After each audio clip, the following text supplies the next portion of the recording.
कहानी की शुरुआत में हमें एक 17 साल के लड़के को दिखाया जाता है जिसका नाम जॉर्ज है। वो किसी का इंतजार कर रहा है और तभी वहां पर एक आदमी आता है जिसका नाम कार्ल है। कार्ल के साथ उसकी गर्लफ्रेंड भी होती है और अब जॉर्ज उनके साथ हेलीकॉप्टर में बैठकर जंगल के बीचों बीच पहुंचता है जहां पर एक बहुत बड़ा और गहरा गड्ढा है। ये अपने हेलीकॉप्टर को वहां पर लैंड करते हैं। यहाँ पर पहले से कुछ वर्कर काम कर रहे होते हैं मगर अब वो काम छोड़कर वापस जाने की तैयारी कर रहे होते हैं। कार्ल उनसे जाने की वजह पूछता है और वो बताते हैं यहाँ पर बहुत बड़ा तूफान आने वाला है। साथ ही गहरे गड्ढे के अंदर जॉर्ज का बाप और उसकी पूरी टीम भी होती है जो वहां पर काम कर रही है। ये वर्कर उन्हें भी अपने साथ ले जाना चाहते हैं लेकिन कार्ल बहुत दूर से यहाँ पर इस काम के लिए आया है, इसलिए वो नहीं चाहता कि यहाँ से कोई भी वापस जाए।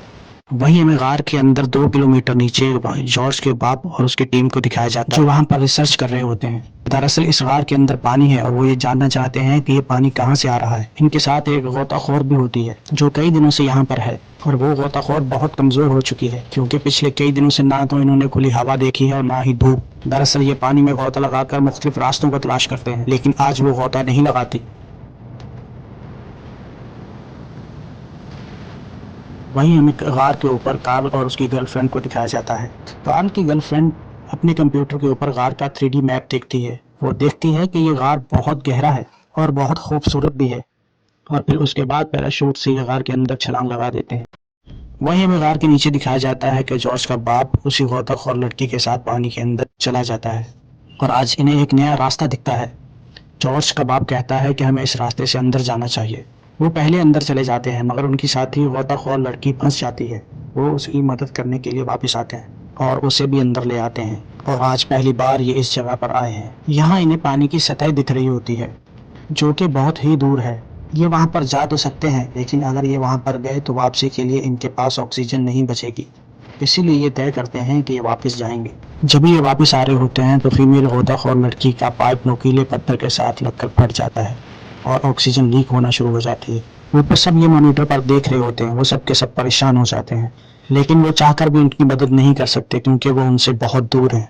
जब तक ये ऑक्सीजन सिलेंडर लेकर वहां पहुंचेंगे वो मर चुकी होगी। जॉर्ज का बाप उस लड़की की जान बचाने के लिए अपना ऑक्सीजन मास्क निकालकर उस लड़की के मुंह पर लगा देते हैं और फिर जब कुछ देर बाद उन्हें ऑक्सीजन की जरूरत होती है तो उसी मास्क से ऑक्सीजन लेते हैं लेकिन अब ये तैर नहीं सकते और अगर ये दोनों इसी तरह करते रहे तो इनकी ऑक्सीजन खत्म हो जाएगी और ये दोनों यहीं पर मर जाएंगे। इसीलिए जॉर्ज के बाप को एक कड़ा फैसला लेना पड़ता है और अब वो अपना ऑक्सीजन मास्क उस लड़की को नहीं देते और धक्का देकर उसको खुद से दूर कर देते हैं जिससे उसकी मौत हो जाती है। ऊपर सब लोग मॉनिटर पर ये सब मंजर देख रहे होते हैं मगर वो ये जानते हैं कि जॉर्ज के बाप ने जो किया वो बिल्कुल सही किया है। अगर वो इस तरह ना करते तो उनकी मौत हो जाती। लेकिन जॉर्ज को ये गलत लग रहा होता है इसलिए उसको बहुत गुस्सा आता है। गुस्से में वो अपने बाप को कसूरवार ठहरा रहा होता है। जॉर्ज का बाप उस लड़की की बॉडी को लेकर पानी के ऊपर आ जाता है। वो जॉर्ज की बातें सुन लेते हैं और कहते हैं कि कुछ लोगों के साथ तुम ऊपर जाओ और ऊपर जो हमारी टीम है उनसे कहो कि हम ऊपर आ रहे हैं क्योंकि तूफान आने वाला है। और अब जॉर्ज अपने कुछ साथियों के साथ ऊपर की तरफ निकल पड़ता है लेकिन तूफान शुरू हो चुका है। वो अपनी टीम से संपर्क करने की कोशिश करता है मगर राब्ता नहीं हो पाता क्योंकि वो लोग वहां से जा चुके हैं। तो उन्हें पानी की आवाज़ आती है। वो समझ आता है कि ऊपर से पानी आ रहा है लेकिन अब इनके पास कोई रास्ता नहीं है। वो ऊपर जाने की कोशिश करता है मगर ऊपर से पानी बहुत तेजी से नीचे आ रहा है और उनकी रस्सी खींचने वाला ऊपर कोई भी नहीं क्योंकि ऊपर के लोग सब के सब जा चुके हैं। जॉर्ज कहता है कि मुझे फिर से वापस नीचे जाना होगा क्योंकि मेरे बाप की जान को खतरा है। मैं उन्हें इन्फॉर्म करना चाहता हूँ कि ऊपर से पानी नीचे आ रहा है। अब जॉर्ज और उसका एक साथी दोनों नीचे की तरफ जाने लगते हैं। वहीं नीचे जॉर्ज का बाप जिस जगह पर है वहां पर पानी भरना शुरू हो चुका है, इसीलिए वो अपने साथियों के साथ ऊपर की तरफ निकलना चाहते हैं। लेकिन जहाँ से ऊपर जाने का रास्ता है वहाँ पानी का बहाव बहुत ही तेज होता है। यहाँ इन्हें एक रास्ता दिखता है मगर वहाँ पर रस्सी नहीं होती। जॉर्ज का बाप वहाँ जाने की कोशिश करता है। तभी वहाँ पर जॉर्ज और उसका साथी नीचे वापस आ जाते हैं। जॉर्ज का बाप उससे कहता है कि तुम वापस क्यों आए, लेकिन अब वो वापस आ चुका है। जॉर्ज का बाप जॉर्ज से कहता है कि अब एक रस्सी को इस बड़े पत्थर के साथ बांधो और नीचे की तरफ फेंको। वो दोनों ऐसा ही करते हैं कि रस्सी को बड़े पत्थर के साथ बांधकर नीचे फेंकते हैं। सबसे पहले कार्ल की गर्लफ्रेंड ऊपर जाने की कोशिश करती है लेकिन पानी का बहाव इतना तेज होता है कि जिस पत्थर के साथ रस्सी को बांधा होता है वो पत्थर खिसकने लगता है।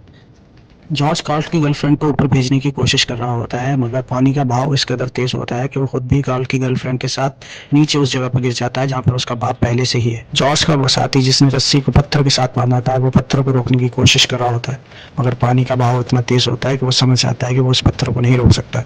वो नीचे की तरफ छलांग लगाता है और पहाड़ों के साथ टकराकर पानी के अंदर कहीं गुम हो जाता है। उसके बाद ये सब उसी जगह पर वापस चले जाते हैं जहाँ से वो गोता लगाया करते थे, और अब जॉर्ज के उस साथी की डेड बॉडी भी वहाँ पर तैरते हुए पहुंच जाती है, जो ऊपर से पानी में गिरकर कहीं खो गया था।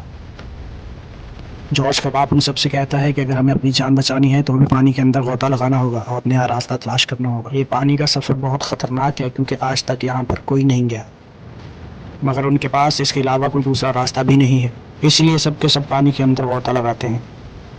यहाँ पर वो उसी तंग रास्ते से आगे की तरफ बढ़ते हैं जहाँ पर कार्ल की गर्लफ्रेंड का सिलेंडर फंस जाता है, लेकिन वो किसी न किसी तरह वापस आ जाती है। उसके बाद उन्हें एक जगह मिलती है जहाँ वो पानी से बाहर आ सकते हैं।